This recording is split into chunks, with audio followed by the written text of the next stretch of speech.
Episode 2: Why We Become Strangers to Ourselves. In the last episode, I introduced the idea of identity drift, the slow, quiet process of becoming someone you didn't consciously choose to be. Today, I want to go somewhere deeper. Not just that we drift, but why we so often drift specifically toward the behaviors we dislike most in others.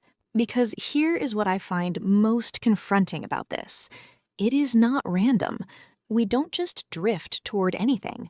We drift again and again toward patterns that feel strangely familiar, even when we hate them. And understanding why that happens is one of the most honest and genuinely useful things you can do for yourself. The central paradox. There's a particular kind of pain in catching yourself behaving like someone you once judged. The parent who swore they would never use silence as punishment and does. The person who watched someone they loved work themselves into emotional numbness and promised, "I will never be like that," and is slowly becoming exactly that. The colleague who spent years resenting a manager who took all the credit, who has quietly started doing the same thing. This is not simple hypocrisy. It is something more interesting and more human than that. There are real psychological reasons this happens, and once you understand them, the self-judgment tends to quiet down, replaced by something far more useful: clarity. 1. We were shaped before we could choose. The most fundamental reason is chronological. The most formative period of human development, early childhood, happens long before we have the cognitive capacity to evaluate what we are absorbing. Children do not choose their models. They inherit them. Psychologist Albert Bandura showed through his social learning theory that human beings learn primarily through observation and imitation, especially from the people they are most attached to. The way a parent handles anger, disappointment, intimacy, or failure becomes a child's first template for how a person is supposed to behave under those same conditions, not a consciously chosen template, a default one. By the time you are old enough to look at that template and say, "I don't like this," it has already been running for years. The behavior is not a decision at that point. It is a groove, worn deep by repetition. And grooves do not disappear just because you notice them. Think about that for a moment. The very first teacher you ever had on how to handle conflict, loss, or love was someone you never chose, teaching you lessons you never agreed to learn. And yet here you are, carrying those lessons into every difficult moment of your adult life. 2. Repetition compulsion. We repeat what we know. Freud identified something that modern trauma research has since confirmed. People have a powerful unconscious tendency to repeat familiar patterns, even painful or self-destructive ones. He called it repetition compulsion. The mechanism is counterintuitive. We do not repeat the familiar because it feels good. We repeat it because it feels known. And the known, however uncomfortable, carries a sense of predictability. And predictability, to a nervous system shaped by early stress, is a form of safety. The brain finds relief in recognition. I have been here before. I know this terrain. This is why people raised by critical parents often find themselves drawn to critical partners. Why someone who grew up with emotional unavailability may become emotionally unavailable themselves. The pattern is not consciously chosen, it is recognized. And in the absence of anything else, recognition gets mistaken for comfort. The painful implication is this: if you grew up in an environment where a certain kind of behavior was common, your nervous system will seek it out, not because it makes you happy, but because it feels like home, even if home was not a safe place.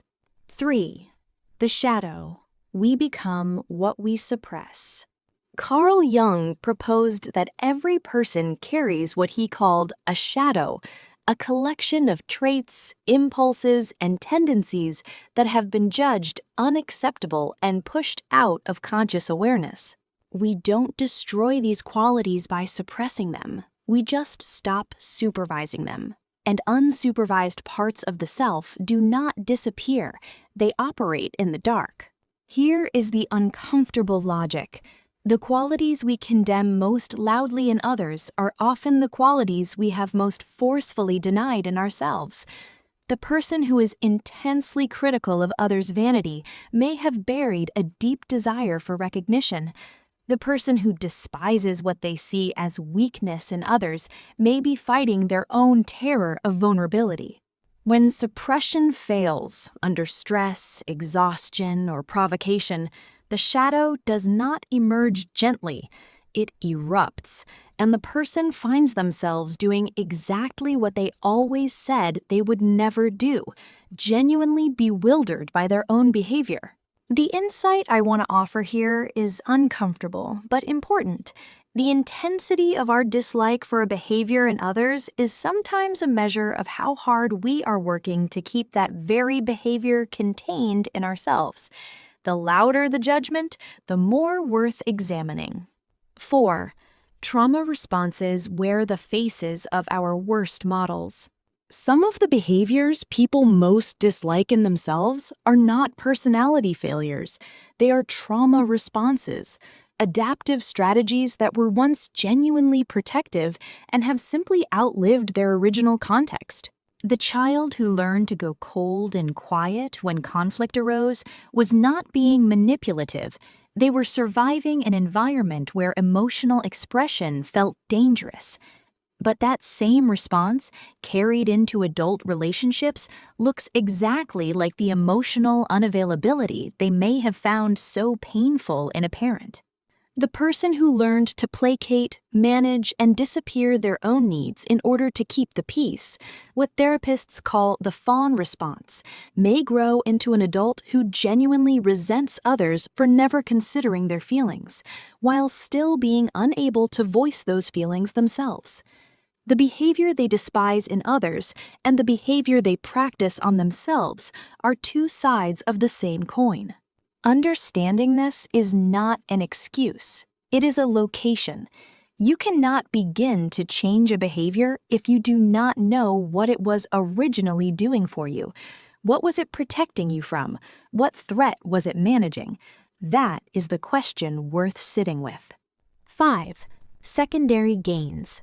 The behavior is serving something. People rarely persist in behavior that gives them nothing at all. Even the behaviors we most dislike in ourselves tend to carry what psychologists call secondary gains, hidden rewards that make the behavior far stickier than it appears on the surface. The person who complains constantly but never changes may be gaining sympathy, connection, and the comfort of a stable identity. I'm someone life happens to. The person who procrastinates may be protecting themselves from the deeper risk of genuine failure. The person who is controlling in relationships may be managing an underlying terror of abandonment. Notice what these all have in common. The secondary gain is not the desired outcome, it is the avoided outcome. The behavior exists not primarily to get something good, but to prevent something feared. And because the feared thing never actually arrives, because the behavior keeps it at bay, the person never accumulates the evidence that they could survive it. So the behavior perpetuates itself, quietly, beneath a layer of genuine self-criticism. This is why willpower alone so rarely works. You are not just fighting a habit, you are fighting a function. 6. Social and cultural scripts. Beyond the individual, there are collective forces at work that rarely get enough attention. Families pass down not just behaviors, but entire emotional grammars, unspoken rules about how feelings are handled, what is said and left unsaid, how strength is performed, what success is supposed to look like. These scripts are transmitted through repetition, reward, and punishment long before they are ever consciously examined. Culture operates at the same level. A culture that rewards relentless productivity trains people to override rest, connection, and self-reflection. And then those same people watch someone else burn out and think, I would never let that happen to me, while running the exact same program at full speed, just with different branding. The question is not whether you absorbed these scripts. You did. Everyone did. The question is whether you have ever held them up to the light and decided, consciously and deliberately, which ones you actually want to keep and which ones were never truly yours in the first place. 7. The absence of a countermodel. And finally, perhaps the most practical reason of all. People often repeat what they dislike simply because they have never found or actively built a genuinely different way of doing it. Knowing you don't want to be a certain way is not the same as knowing what you do want to be. Without a positive direction, the path of least resistance is always the familiar one. The person who rejected their parents' way of handling anger but never consciously developed their own approach will default to it under pressure, not out of weakness, but out of the simple absence of an alternative groove. This is exactly why so much of this series is focused on clarifying who you want to become before trying to change. Without that clarity, willpower alone is fighting against the entire accumulated weight of everything that shaped you before you had a say. Clarifying who you want to become is not a soft, aspirational exercise. It is a practical act of self-defense against the pull of the default. The uncomfortable and freeing conclusion. So, why do we become strangers to ourselves? Because we were shaped by forces we couldn't choose before we had the capacity to evaluate them. Because familiar patterns feel like safety to a brain that has learned to equate predictability with survival.